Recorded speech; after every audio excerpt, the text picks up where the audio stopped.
Hello नमस्कार प्रणाम welcome back to my channel Priya life style blog. I hope आप सभी अपने घर में स्वस्थ और मस्त होंगे। तो गाइज आप सभी को मेरी तरफ से होली की ढेरों हार्दिक शुभकामनाएं। और आप इस वीडियो से बोर मत होइएगा, क्योंकि हमारे जीवन में जो चल रहा है वही मैं आप सभी के सामने रख रही हूँ। और पूरा दिन बीतने के बाद शाम को हमारे और इनके बीच में बहुत सारा अनबन, वही पारिवारिक मैटर को लेकर के हो गया। ऐसा कुछ खास रीज़न नहीं है जो मैं पिछली वीडियो आप सभी को दी हूँ कि इस घर के बंटवारे को लेकर के बातें चल रही हैं। और कुछ रीज़न ये भी है कि हमारे यहाँ होली नहीं सहता है, इस वजह से हमने इस त्यौहार को नहीं मनाया। हर साल ऐसी बातें नहीं होती थी, मतलब जो कलर वाला दिन होता था उस दिन को हम नहीं इंजॉय करते थे। एक दिन पहले हम सारे पकवान बना करके रख लेते थे, क्योंकि बच्चे हैं, हम इस चीज़ को समझ सकते हैं। हम जो हमारे घर का रीति रिवाज है उसको हम निभा सकते हैं, लेकिन बच्चे इस चीज़ को नहीं मानेंगे, क्योंकि उस होली के उपलक्ष्य में उनके स्कूल की छुट्टियां होती हैं और उनके मन में बहुत सारे उत्साह रहते हैं। पापा पिचकारी ले आ दो, पापा कलर ले आ दो, पापा अबीर ले आ दो, ये ला दो, वो ला दो, पटाखे ला दो। तो हम बच्चों को किसी हद तक मना नहीं कर पाएंगे, इसलिए हम बच्चों को एक दिन पहले ही सारी व्यवस्थाएं ले आकर के दे देते हैं। लेकिन कुछ रीज़न और भी था, इस वजह से हमने नहीं मनाया। हाँ, न्यू न्यू कपड़ा एकदम से नहीं पहनते हैं, एक दो बार पहना हुआ कपड़ा पहन के अच्छे ढंग से रेडी हो जाते हैं। लेकिन मैं तो वही साड़ी जो डेली यूज करती हूँ वही पहनी हूँ, क्योंकि आज है होली का दिन। और पूरा दिन तो अच्छा खासा बीत गया है, लेकिन शाम को थोड़ी सी आ, वही बंटवारे को लेकर के बहसबाजी हो गई है, क्योंकि गांव घर के लोग आए हैं अबीर लगाने के लिए। तो उनके सामने, समाज के सामने अच्छी अच्छी बातों को लोग रखना जानते हैं, लेकिन अंदर से कैसे लोग हैं, क्या हैं, उस चीज़ को मैं जानती हूँ या ये जानते हैं। ये नहीं गाइस, मतलब बहुत सालों से इस चीज़ को मैं झेलते आ रही हूँ। और इनके सीधेपन का लोग नाजायज़ फ़ायदा उठाते हैं, और उसमें ज़्यादातर मैं और हमारे ये पिसते हैं, उस चीज़ को झेलते हैं। और बहुत उसका भयानक दंड भोगतने के बाद भी उस चीज़ को ये भूल जाते हैं। शायद ये हिम्मती हैं, इसी वजह से इनके सामने ऐसी परिस्थितियां बार बार बन जाती हैं। और ये चीज़ ना एक बार नहीं हुआ है गाइज, बहुत बार हुआ है। चाहे ये पहले से मतलब घर को लेकर के चलते थे, या घर को चला के जोड़ के रखने की इनकी एक गरज थी, जो कि नहीं हम अपने घर को, परिवार को लेकर के चलेंगे और जोड़ के चलेंगे। भले ही हमारी पूरी उम्र की जो है कमाई मतलब ख़त्म हो जाए या कुछ भी हो जाए, मतलब इनके अंदर वो ममता था। और जिसमें ज़्यादातर मैं पीसी हूँ, बहुत ज़्यादा मैं पीसी हूँ। और यही सारी चीज़ें थी, बहुत सारा रीज़न था। लेकिन मैं कभी भी परिवार में रहना तो चाहिए, लेकिन मेरा इतना आ, इतनी मेरी बेइज्जती हुई ना कि फिर मेरा मन एकदम से भर गया है। लेकिन इनको ये चीज़ें नहीं दिखती, इनके अंदर भी ममता उसी तरह से फूट फूट के भरा है। मतलब गांव समाज के जब चार आदमी ये बातें बोल देते हैं कि नहीं आप लेन देन करके हट जाइए, ये बताइए गाइस, जो पूरे जीवन की कमाई ले करके कहते हैं तिनका तिनका करके मैं इस घर को संभाला हूँ। और मतलब पता नहीं, मेरे जीवन में यही सारी लीलाएं लिखी हैं। मेरे भी 3 बच्चे हैं, 2 बेटियां हैं गाइस। अगर और ये अभी कह रहे हैं कि मेरा मुझे ले चलो किसी डॉक्टर के यहाँ ट्रीटमेंट कराओ। मेरे जीवन में इतनी ज़्यादा टेंशन हो गई, इतनी ज़्यादा टेंशन हो गई है कि मेरा हार्ट बीट मतलब बहुत ज़्यादा तेज़ी से चलने लग रहा है। और मैं बेहोश सा हो गया था, 3 घंटे तक मेरा हार्ट बीट जो है चलते रह गया। मतलब इसी सारी टेंशन को लेकर के मेरे अंदर का हार्ट बीट बहुत तेज़ तेज़ से चलने लग गया। तो गाइज अगर इनको कुछ हो जाता है, तो ये मेरे 3 बच्चे हैं, ये देखिए, एक इधर सोई है और एक इधर सोई है और एक उधर सोया है।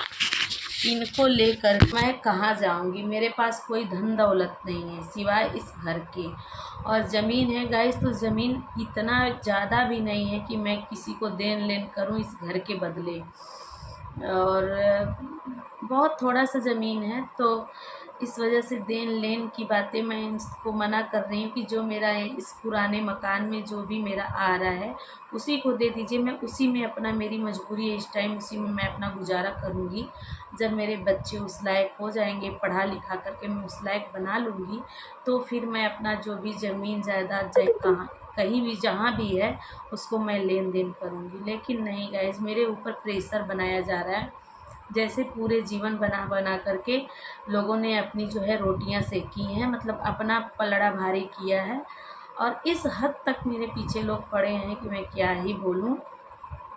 और ऐसा नहीं है कि मतलब कि आ, वही कहानी जो मैं पिछले वीडियो में बोली कि सबका मतलब बड़ा बड़ा सोच है, बड़ी बड़ी वीआईपी सोच है, लेकिन अपनी मजबूरी, अपनी सारी चीज़ें, उस चीज़ को मैं जानती हूँ। और बहुत ज़्यादा ज़मीन नहीं है कि मैं देन लेन करूँ। मेरे पास 2 बेटियां हैं, दोनों का शादी विवाह करना है। और ये कहते हैं कि मैं मेहनत करके पढ़ाऊँगा, खिलाऊँगा, पिलाऊँगा, लेकिन गाइस ये स्थिति है कि अगर कोई तीज त्यौहार पड़ जाता है ना, तो ये कहते हैं कि मैं जा रहा हूँ, पूरे दिन काम करूँगा, शाम को बेटा लेके आऊँगा। मतलब ऐसी स्थिति है। तो बताइए, इस महंगाई में हम ज़मीन दे देते हैं या ले देते हैं, तो और कहाँ से मैं इन लड़कियों की शादी विवाह करूँगी या कुछ भी करूँगी। और इस तरीके से ये हमेशा बातें करते रहते हैं कि मैं मर जाऊँगा। अभी कल मैं ना वो मालिश कर रही थी, सरसों का बुकवा हमारे भाषा में बोले थे, बुकवा लगा करके मल रही थी। तो थोड़ा सा दोस्तों के साथ ड्रिंक लेके आए थे, तो सोए किचन में कि आज मेरे मेरे पूरे बदन को मालिश करो। तो मैं मालिश करने लगी तो बोल रहे हैं कि इस साल मालिश कर लो, अगले साल क्या होगा। मतलब ऐसी ऐसी बातें बोलते हैं कि इस साल मालिश कर लो, पता नहीं उस साल रहूँगा कि नहीं रहूँगा। तो बताइए, जिस औरत को ये आप पूरे दिन इशारे इशारे में पूरे दिन ये सारी बातें आप बोलेंगे, तो उस औरत के ऊपर क्या बीतेगी। तो मतलब मेरी पूरी ज़िंदगी ही अंधकार में दिख रही है गाइस। मैं क्या बताऊँ, मैं कुछ भी बता नहीं सकती। और ये मेरे साथ ना जीवन, पूरे जीवन ही हुआ है। मेरे इनके ऊपर प्रेशर पड़ता है तो ये आके मुझे प्रेशर करते हैं। जब इनके ऊपर प्रेशर पड़ेगा, मेरे ऊपर प्रेशर होता है, तो फिर हमारे आपस में जो है बहस छिड़ जाता है। तो यही सारी चीज़ें हैं। मतलब लोगों का डिमांड है कि आप यहाँ का पूरा मकान और पूरा वो ले लीजिए, और जो रोड का ज़मीन है हमें दे दीजिए। तो रोड की ज़मीन की कीमत है गाइस, आज हमारे पास पैसा नहीं है, तो हमारे मजबूरी का फ़ायदा उठाया जा रहा है। और इतना बड़ा मकान, वो भी पुराना, 20 साल पुराना मकान लेकर के मैं क्या करूँगी।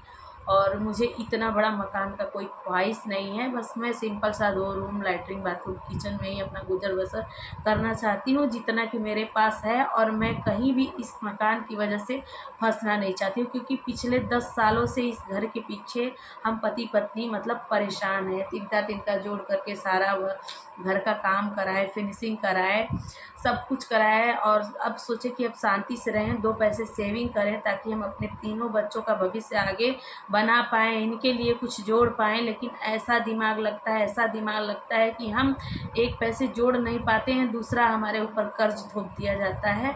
और ऐसा दिमाग लगा करके जो भी पैसे जोड़ते हैं उसको निकाल लिया जाता है। मैं क्या क्या ही बोलूँ। तो यही सारा है। और अभी इनके और मेरे बीच बहस छिड़ी है। मतलब इनको ये ना 4 समाज जुड़ के जब बोलता है ना कि आप दे लीजिए, ले लीजिए, तो ये बहुत शर्मिंदा हो जाते हैं। इनको लगता है कि कब मैं दे दूँ, कब मैं कर दूँ, लेकिन उन चीज़ों को मैं जानती हूँ गाइस। इसी तरह से मकान में बोला गया कि आप 50,000 दे देंगे तो समाज में नाम, इज्जत, शोहरत बन जाएगा। किसी तरीके से हम कहाँ कहाँ से ला करके इतना सारा पैसा लगाए, और फिर उसके बाद वही हमारे साथ हुआ। तो जब इस घर पे ना बला आई है, तब हमने साथ दिया है।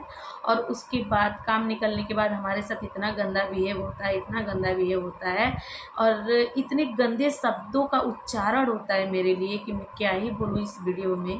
तो यही सारा कुछ। अभी फैसला शायद अभी हो नहीं सका है कि क्या होगा, किस तरीके से बंटवारा होगा इस घर का। हमारे जो एक और इनके ब्रदर हैं जो कि बाहर रहते हैं, उनका फ़ैसला हम लोगों को मंजूर था कि नहीं, ऐसे ऐसे हो जाए तो अच्छा है। लेकिन ये चीज़ बहुत वो लग रहा है कि आप यहाँ का पूरा प्रॉपर्टी ले लीजिए और वहाँ का हमें दे दीजिए, क्योंकि इतना है भी नहीं कैपेसिटी, इतना सारा कुछ है नहीं कि हम लेन देन कर पाएँ। क्योंकि ऑलरेडी हमारे कमाई की पूरी पूंजी, पूरी अर्निंग, जितनी भी हमारे जीवन की सेविंग थी, सब इस घर को बनाने में हमने ख़त्म कर दिया है। अभी हमारे ऊपर बहुत ज़्यादा कर्ज है, जिसको जिसको कि अगर ये स्वस्थ रहें, एक दिन भी ये आराम नहीं करते हैं। अगर ये स्वस्थ रहें तो उसको 4-5 साल लग जाएगा हमको भर के उभरने में। और मेरी बेटी भी इंटर 12th का पेपर दे रही है। आप ही बताइए कि आगे की नैया और आगे की गाड़ी हमारी कैसे चलेगी। और चैनल को सब्सक्राइब ज़रूर करिएगा गाइज। आप सभी को ना दिल से धन्यवाद मुझे सपोर्ट करने के लिए। Bye bye.